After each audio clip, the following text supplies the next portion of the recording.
What's up everybody, welcome back to the channel. In this video, I'll be telling you guys how to create a landing page in a Mailchimp. Without the process is very simple, easy to the point. Make sure you follow the video to the end to get no problem. So all you have to do is to hit up the Mailchimp website. The link will be in the description below, so make sure you best check it out. Once you're logged in to the Mailchimp website, on the left hand side, go to campaigns and in the campaigns, click on create a method. You will see regular email automation and landing page. Click on the landing page. Name it, for example, 1, 2, 3, or end it. Once you do that, you will be redirected to the next page. Here you can select between different sort of templates. And once you have selected the template, for example, I'm going to go with this one. So,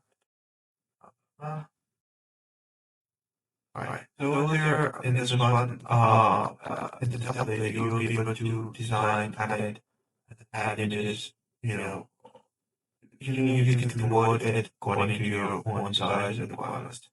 Once you're done with that, just click on the because this is how you're going to create a landing page in the ability of a landing page.